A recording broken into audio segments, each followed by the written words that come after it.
Okay, lessons learned from day one. Here we are, day 2 of the Jeep lift. I went to the store and for $25 I got the deep socketed socket set.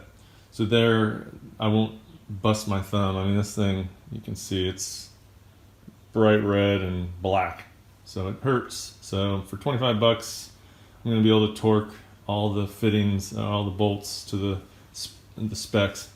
And then I got a 21-inch wrench just to hold some of the sway bars or the control arms in place when I use the torque wrench. So I lifted the front end and took the tires off last night.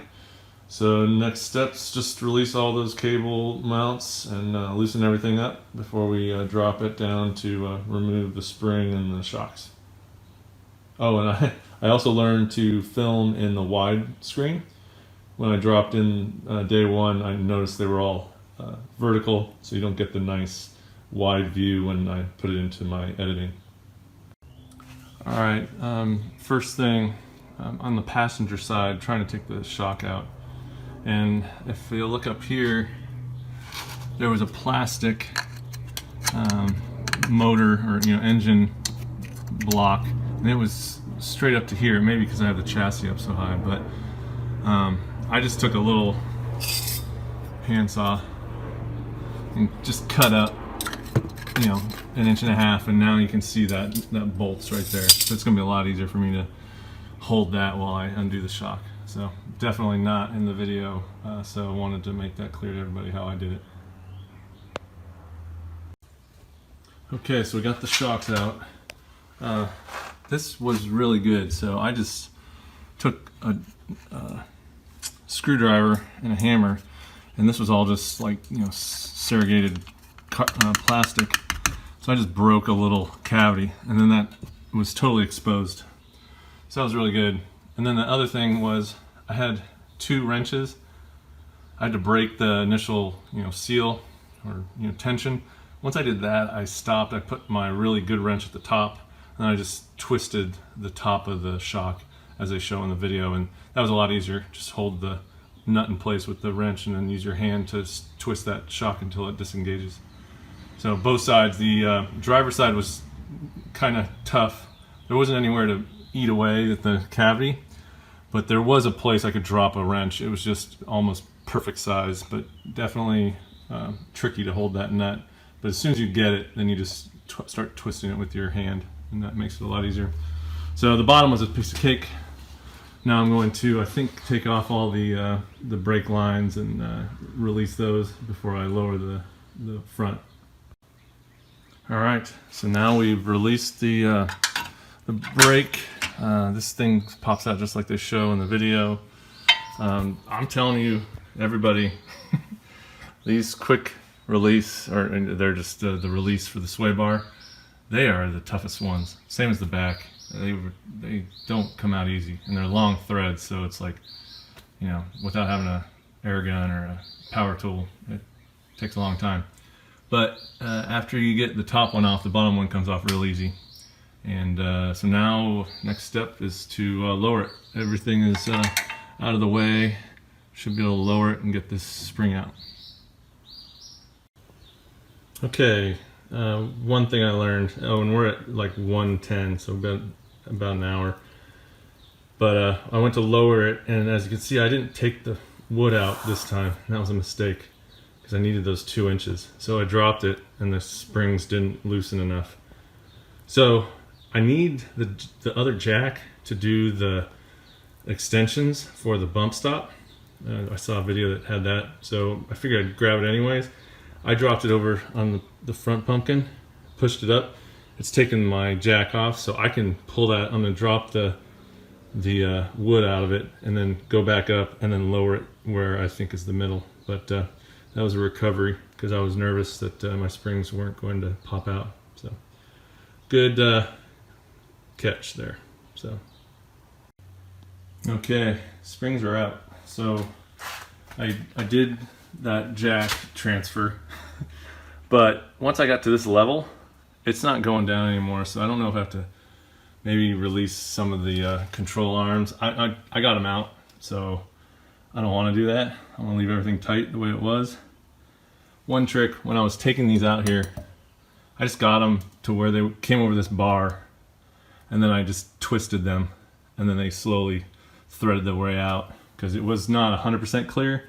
The bottom, you can torque it to where the bottom is not set, and then pull it as you push down on the side. So not great, because those other springs are at least 2 inches bigger, but I do have the compression tool just in case I need it. We'll see how it goes. Okay, so this is the setup that I was talking about with the jack stand to put in the bump stops. So I got my normal tire jack, and what I found is I needed to put this underneath so that this doesn't travel as far. On the other side I only had to use the 2x4. On this side I needed to put the extra 3 inches on it, so it's obviously further down on that side. Anyway, so let's give it a shot. I've tensioned it to where I can do it manually. It should just slide up as long as that jack stand doesn't move. This side's a little less on center with the axle position that holds the jack stand, but it should just pop in.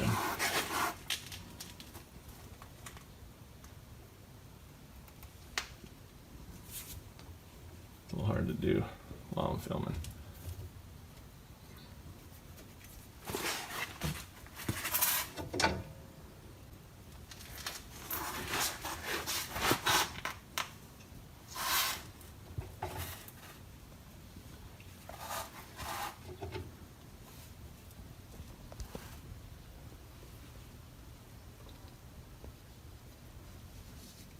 All right, starting to move in.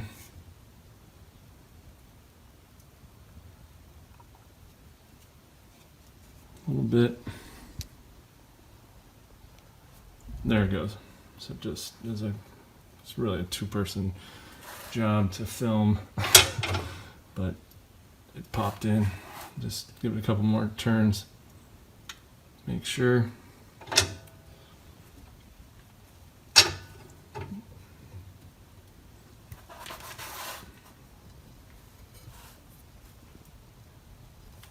All right, I'm confident that that's in there now.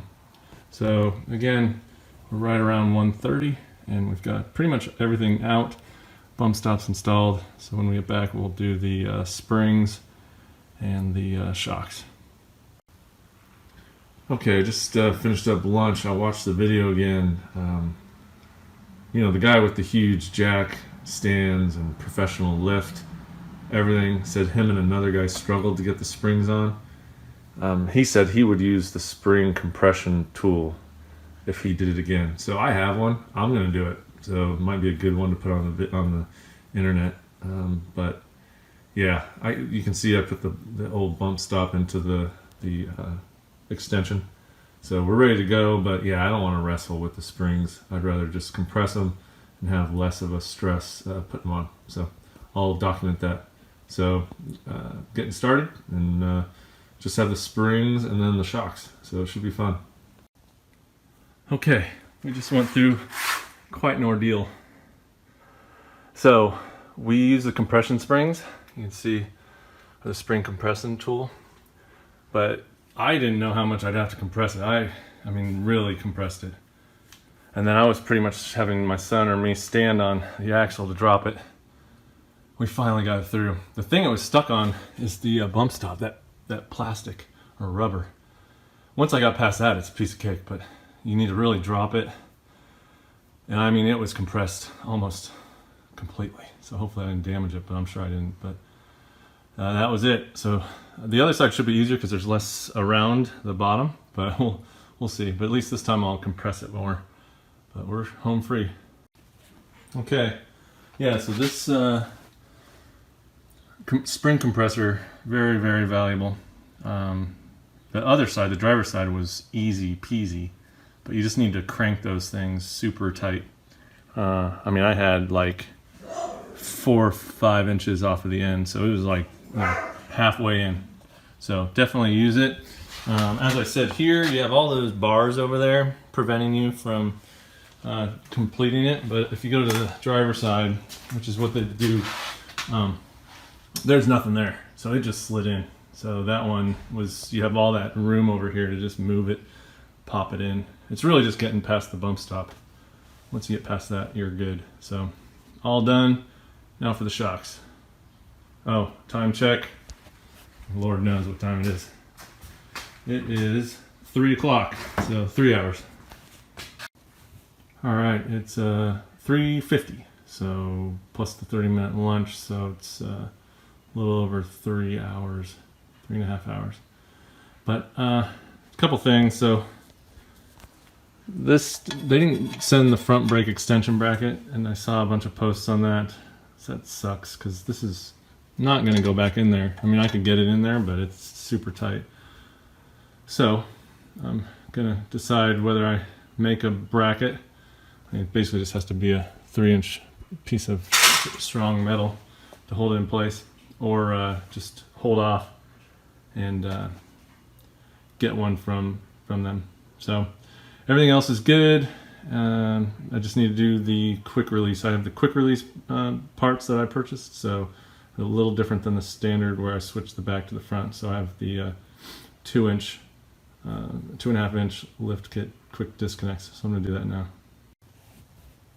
All right, I think we're close. We're very close. I put the quick release on. It was pretty easy. I just took my time, and I don't know how that bracket's going to work, but I think if I look up, put the tires on, get the closer angle, it may go over there. But that's pretty far.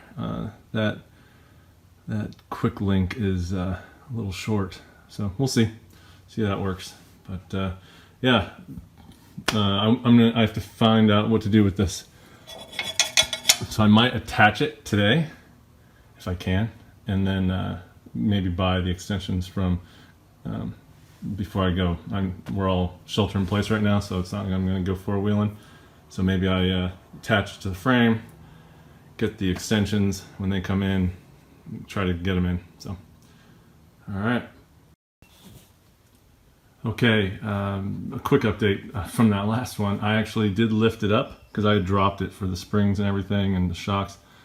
When I lifted it back up, the brake line, now it's not that bad. So, I mean, it's gonna, when it articulates, if I take the sway bars off and get the full range of the shocks, I don't want this to be like it is, but like I said, I can order that part and swap it out before I go to the next trip. This is a little closer, but still questionable, so I'll share that later. Okay, success. We've got tires back on. Got some cool measurements, so I'm going to go to the other side of the car and show the final measurements. So yesterday I did the back. I showed you that 31.5 changed to what was it, 34? So no, it was 34.5, so it was a total of 3 inches. If we go to the middle mark now, yesterday it was kind of jacked up. Sorry about that. So if I go here and I extend this tape measure,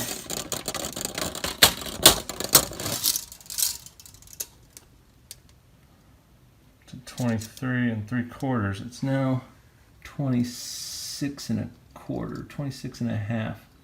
So that is 2 3/4 almost, right?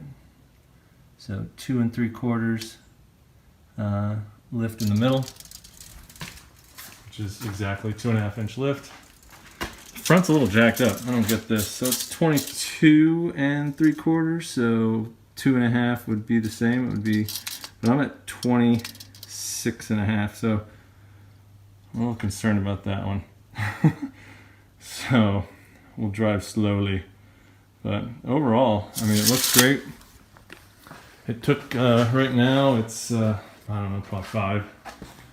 So, it took about 10 hours, but it was pretty much, my son helped me a little bit, but it was me all today.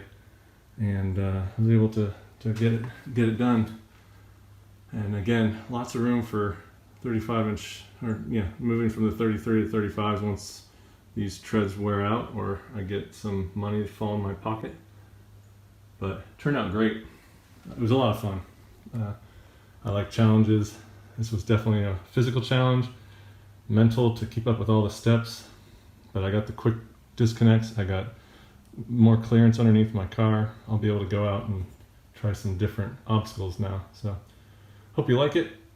If I do anything else drastic to my Jeep, I think I might do the front steer and front suspension next, but I'll keep you guys up to date.